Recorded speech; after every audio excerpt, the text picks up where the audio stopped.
تیرے اخلاق سے بدلیں ہزار سنگ خیال، تو وہ انسان بن کہ دے تیری زمانہ مثال۔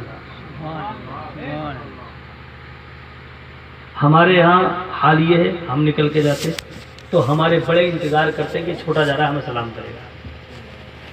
چھوٹوں کو تم نے سکھایا نہیں کہ وہ سلام کیوں کرے گا، جبکہ چھوٹا اور بڑا تو کچھ ہوتا ہی نہیں سلام۔ حالانکہ یہ ایک اعتدال ہے کہ بڑے چھوٹوں کو چاہیے کہ بڑوں کو سلام کرے، لیکن اگر چھوٹا بھول جائے تو کیا بڑا بھی بھول جائے گا؟ اگر بڑا چھوٹا بھول گیا اور بڑے نے جان پوچھ کے بھلا دیا تو چھوٹے سے بھی بڑے چھوٹے تم بن گئے، پھر 90 نیکیاں آپ کو تو نہیں ملیں گی، اسی کو ملیں گی اگر جو پہلے سلام کرے گا۔ سلام کرنے والے کو 90 نیکیاں ملتی ہیں اور سلام کا جواب دینے والے کو فقط 10 نیکیاں ملتی ہیں۔ اب آپ میں سے بتاؤ کون سا والا کام کرو گے؟ ہاں 90 والا کریں گے، لیکن کرو گے تبھی نا۔ اور میں آپ کو ایک تعویذ بتا دوں کاروبار چلنے والا، بولو کون کون چاہتا تعویذ؟ سبحان اللہ، کل سے ہی تمہارے گھر میں برکت شروع ہو جائے گی گارنٹی سے۔ چاہتے ہو برکت؟ تعویذ بتا دوں؟ بہت قیمتی ہے، بہت مہنگا ہے، دو گے فیس؟ بولو کون کون دے گا فیس؟ سبحان اللہ سبحان اللہ۔ فیس کیا ہوگی؟ جو فیس مانگو دیں گے؟ تو فیس یہ ہے کہ کل سے آپ کو 5 وقت کی نماز پڑھنی ہے، پڑھیں گے انشاءاللہ۔ تو تعویذ یہ ہے کہ میرے آقا کی بارگاہ میں ایک صحابی نے عرض کیا، یا رسول اللہ میرا کام نہیں چلتا، میں پریشان رہتا ہوں، برکت نہیں ہوتی ہے اور میں انتہائی مصیبت زدہ ہوں۔ تو میرے آقا علیہ السلام نے فرمایا کہ تم سلام کو عام کرو۔ یہ نہیں کہا کہ لاؤ کاغذ لاؤ، لاؤ قلم دبات لاؤ، لاؤ کیسر لاؤ، لاؤ نہیں، یہ سب نہیں کہا۔ جیسے کہ آج کل ہم لوگ کرتے نا، لاؤ گڈھا بنا کے دیتا ہوں تمہیں بڑا والا، لاؤ تعویذ بنا کے دیتا ہوں، مگر خرچہ 5000 کا آئے گا، پکا والا تعویذ بناؤں گا، کبھی خراب ہونے والا ایکسپائر ہوگا ہی نہیں۔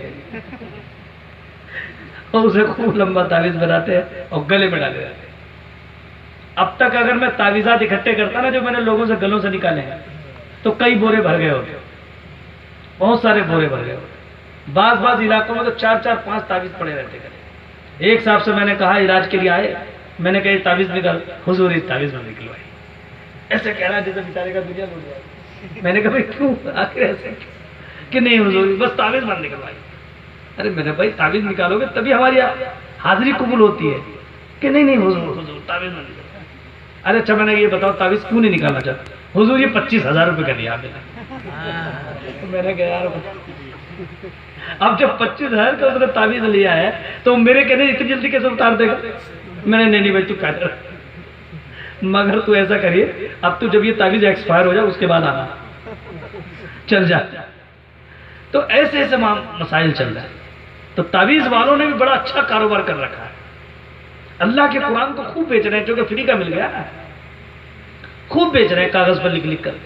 اب پہننے والا چاہے ناپاک رہتا ہو، چاہے پاک رہتا ہو، چاہے وہ گالیاں بکتا ہو، چاہے وہ شراب پیتا ہو، چاہے وہ برے سے برا اعمال کرتا ہو، جو بھی چاہے کرتا ہو، لے اللہ کے قرآن کو گلے میں ڈال لے، 25,000 دے گا۔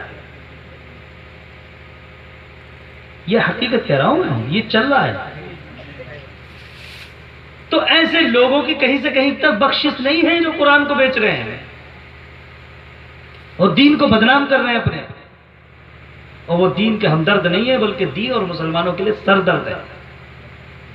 اور جس دن ان کے سر میں درد اٹھے گا نا، ابھی تو تمہارے لیے سر درد ہے، وہ جس دن ان کے سر میں درد اٹھے گا تو کوئی روک بچانے والا نہیں۔ تو ایسے لوگوں کے پاس جانا قطعاً جائز نہیں ہے جو اللہ کے قرآن کو بیچ رہے ہیں، ایسے لوگوں کے پاس جانے کی اجازت نہیں۔ ہاں یہ ہے کہ تعویذات دینا بھی بزرگوں کا طریقہ رہا ہے، تعویذات لینے میں کوئی گناہ نہیں ہے۔ اگر کوئی اللہ والے ہیں اور واقعی ان کے تعویذات میں اثر ہے اور ان کا کوئی لالچی آدمی نہیں ہے، ان کا مقصد صرف خدمت خلق ہوتا ہے، تو اللہ والے بھی تعویذات دیتے ہیں، آپ لے سکتے ہیں۔ لیکن یہ جو تاجر بیٹھے، تاجر بزنس والے، ان بزنس مین کے پاس جانا بالکل جائز نہیں۔ آپ ہماری خانقاہ میں آئے، مولانا صابر رضا قادری صاحب بیٹھتے ہیں، آپ کو جو بھی پریشانی ہو آ کر بتائیے. آپ سے کبھی 2 روپے کا یہاں مطالبہ نہیں کیا جاتا ہو؟ یہ کیا گیا کبھی آج تک؟ نہیں کیا جاتا. بلکہ ہمارا اعلان ہے، ہم جس وسعت جس لائق بھی ہیں، ہمارے سب سالکوں کا یہ ہے، ہم جس لائق بھی ہیں، ہم کروڑ پتی نہیں ہیں، ارب پتی نہیں ہیں، فقیر آدمی ہیں، ٹوٹی چٹائی پہ بیٹھنے والے.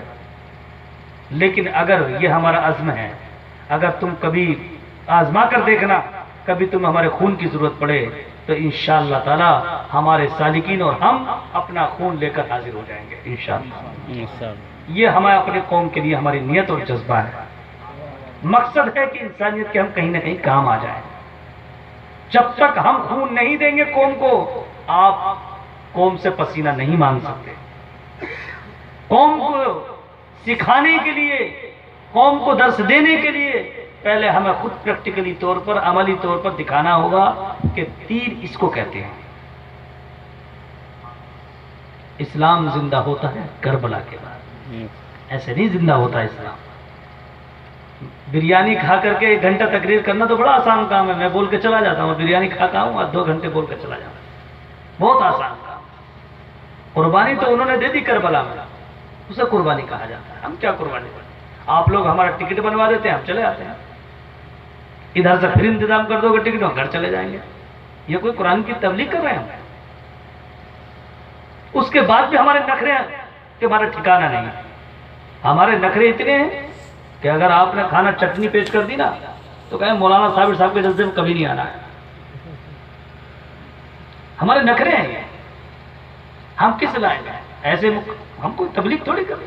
تبلیغ تو ہمارے بزرگوں نے کی، پیدل چل چل کر، گاؤں گاؤں جا کر کے، کریا کریا، بستی بستی جا کر کے ان کے پیروں میں چھالے پڑ جاتے تھے اور وہ اللہ کے دین کو ہم تک پہنچاتے تھے. غریبوں کی مدد کرتے تھے، بیماروں کی مدد کرتے تھے، بے روزگاروں کی مدد کرتے تھے. کئی سال کا چلہ اللہ کی محبت میں بیٹھ جاتے، استغراق پہ بیٹھ جاتے تو کئی سال تک اس کی عبادت میں لگے رہتے.